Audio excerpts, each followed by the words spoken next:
पिछले एक महीने से हाई वोल्टेज चुनाव प्रचार के बाद कल जब कर्नाटक विधानसभा के चुनाव नतीजे घोषित किए गए तो उसमें कांग्रेस को लगभग 43% वोटिंग शेयर के साथ 135 सीटें प्राप्त हुई और इस बहुमत के साथ कांग्रेस कर्नाटक में सरकार बनाने जा रही है। कांग्रेस की इस जीत पर विभिन्न राजनीतिक विश्लेषकों द्वारा अलग अलग नैरेटिव निकाले जा रहे हैं। अनेक राजनीतिक विश्लेषक, विशेषकर वो जो बीजेपी से थोड़ी दूरी बनाए रखते हैं, का कहना है कि इस हार के साथ ही प्रधानमंत्री मोदी जी का जनता पर जो जादू चलता है वो समाप्त हो गया है।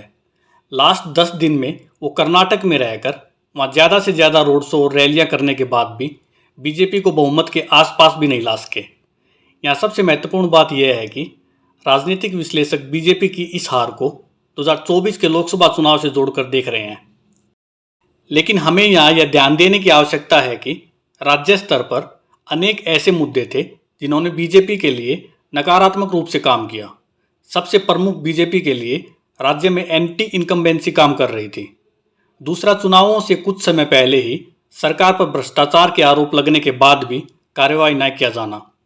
तीसरा, टिकट वितरण में की गई गलतियां तथा चौथा, पूरे चुनाव को ही धार्मिक दृष्टिकोण देना तथा बजरंग दल की समानता बजरंग बली से किया जाना। लेकिन दूसरी तरफ कांग्रेस के प्रयासों को भी कम करके नहीं आंका जा सकता। कांग्रेस में भी DK शिव कुमार, सिद्धारमैया तथा राहुल गांधी के साथ साथ अन्य कांग्रेस के राष्ट्रीय नेताओं का भी काफ़ी योगदान रहा। लेकिन कांग्रेस की पूर्ण बहुमत से जीत के बाद भी हमें यह समझने की आवश्यकता है कि कर्नाटक के इस विधानसभा चुनाव और 2024 के लोकसभा चुनावों में कोई समानता नहीं है। वो लोग गलतफहमी में हैं जो ये सोचते हैं कि धार्मिक एंगल अब चुनाव में काम नहीं करेगा। वो लोग मुगालते में हैं जो सोचते हैं कि नरेंद्र मोदी का जादू अब समाप्त हो गया है। जो लोग यह सोचते हैं कि अब आने वाले चुनावों में लोगों का धर्म के आधार पर ध्रुवीकरण नहीं होगा, वो लोग शायद भारतीय समाज से अच्छे से वाकिफ नहीं है।